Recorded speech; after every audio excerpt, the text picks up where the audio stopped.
Welcome to your Get That Nugget for GCSE Science. Today we'll be concentrating on giving you a framework to answer chemistry style of questions. This session is to complement your lessons with your teachers, not to replace them in any way. So in this nugget we're going to look at metals.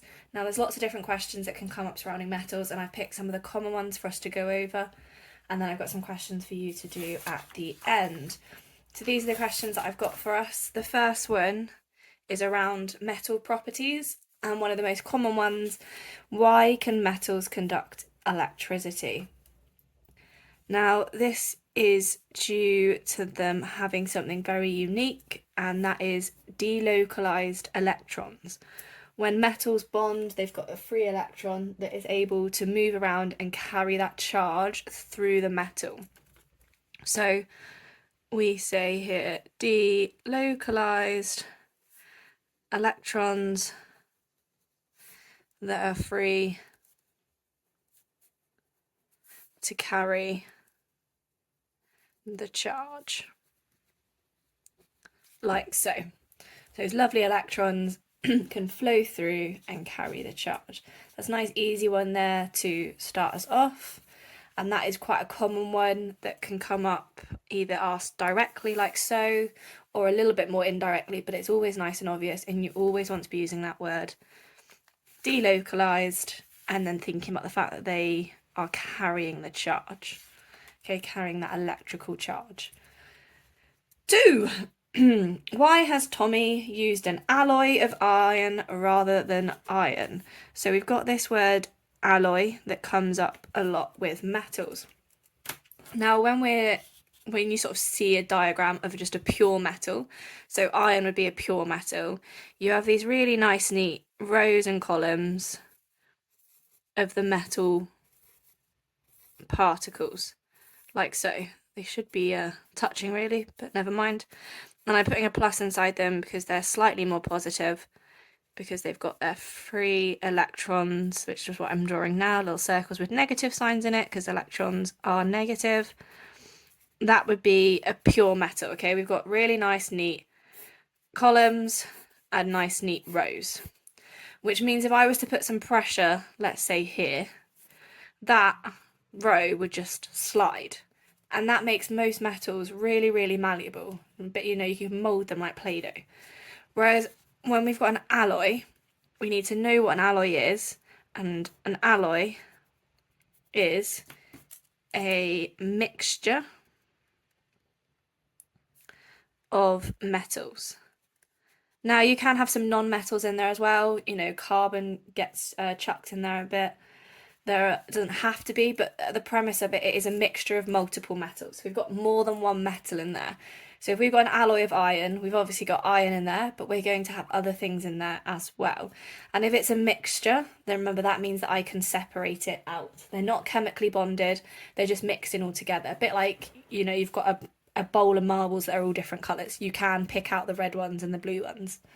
So if we've got a mixture of metals, we change from this structure here with the nice neat rows and columns, and because we've got two or more different particle sizes, it disrupts those layers, and you end up with something a little bit more like so. Now I'm going to try and do my best attempt. It's not too shabby, I'll take it. So we've got some larger particles here and some smaller particles here. So what we can say then, why would they use an alloy rather than the pure metal? Well, let's say for this one, I put some pressure here. I've no longer got those really nice neat layers that are just going to slide. So this one is going to be a lot stronger. And that's usually one of the only reasons that we mix multiple things together, is to make them better at something. In this case, it's stronger. So why has he used an alloy rather than iron? As it is stronger. Now we're going to give our reason as well, because it says why. So as it's stronger, due to the different particle sizes disrupting the layers. And that's where you're going to get your marks. You have to talk about, and this is what most kids forget, is the different particle sizes, and that disrupts the layers. Most people just go straight in and say, well, alloys don't have layers, and that makes them stronger, which is great, but you're going to be missing out on the mark by mentioning, well, there aren't any layers. Why aren't there layers? Because we've got the different particle sizes that mean it's gone from the nice, neat columns and rows to this more jumbled, a lot stronger structure. And that is alloys there for you. If you're on the triple paper, you'll also need to recognise some common alloys like bronze and brass, and you'll have to know the metals that they're made up of as well. So question 3 then. Now we move on to a particular group, and we are describing what we see when the alkali metals react with water. Now, the alkali metals, you can find them on the periodic table, and they are, of course, in group 1. So this is group 1. So it's all of these down here. We've got lithium, sodium, potassium, and we keep going. Now, the only ones that you will have ever seen in class are lithium, sodium, and potassium, because that's all we can use in schools.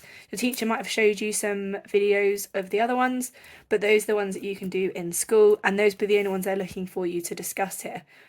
Quite often they'll just pick one, or they'll say compare the reaction of lithium and potassium. The important thing I want to point out here is describe what you see. And that's really important. So this is literally, if you were watching the practical happening, what do you see? So you can only sort of say things that you see. So let's start with lithium. Now, if I chuck a piece of lithium into water, what am I going to see? Well, I'm going to see it float. I'm going to see some fizzing. Now, you can say like bubbles, but all of that comes under the same mark because it's the same sort of thing that you're seeing, aren't you? Maybe the smoke. That all comes under there. Now, quite often when you do this practical, your teacher's probably also added in some universal indicator. And the reason we do that is because it's an alkali metal, so we can see the water change colour, or the universal indicator in the water change colour to a more sort of blue-purple colour. So I'm going to say here, universal indicator turns blue. Okay, or purple, but I'm going to keep it with blue. I'll put a slash. And that's what I'm going to see with lithium. I am also going to see it disappear.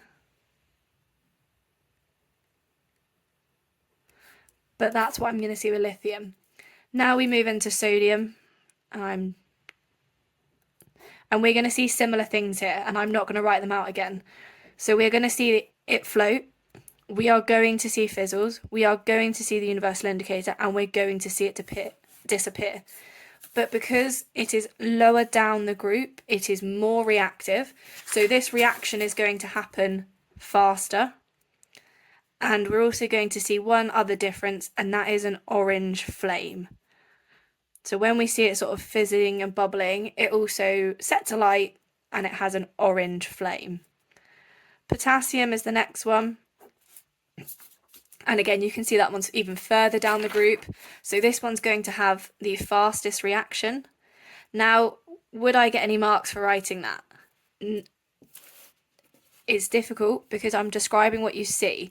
So if I just wrote faster reaction, I might not quite get the mark. I'd definitely have to be like, faster reaction, more fizzing in a shorter space of time, for example, because that's what I'm seeing. It wants to know what I'm seeing. So I'm going to get all of these again, so all of the same. And then this time, I'm not going to get an orange flame. Potassium is a purple flame. It's like a nice lilac purple flame. And that's what I'm going to see when the alkali metals of group 1 react with water. The last one I've got for you here is linking metals with more acids and alkalis. It's quite a common one, and we can see here the question is, what are the products when copper reacts with sulfuric acid?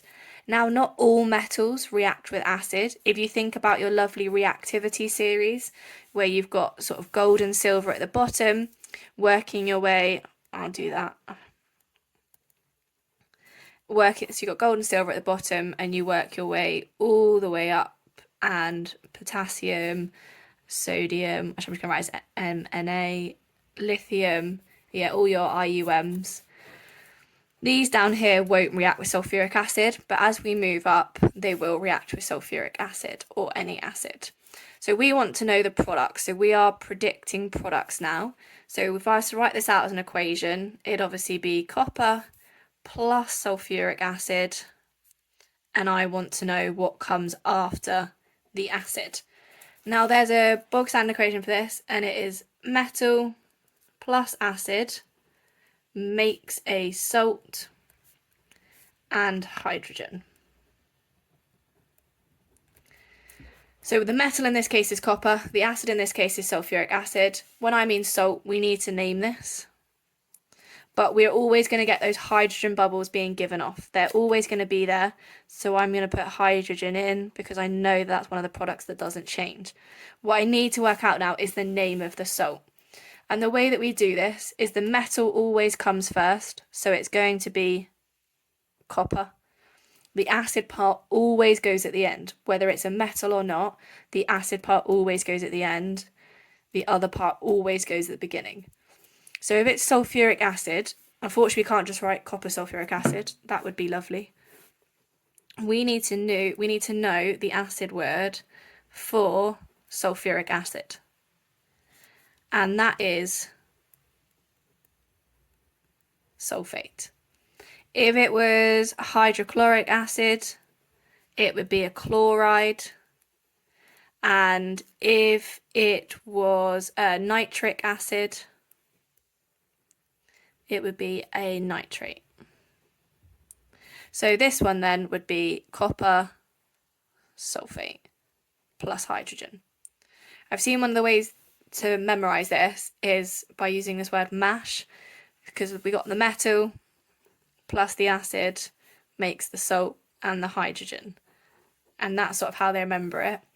As for how to name the salt, I always just remember the acid words that go at the end, and then I take the first part of whatever's been reacted. There's only one part to this, so that goes there.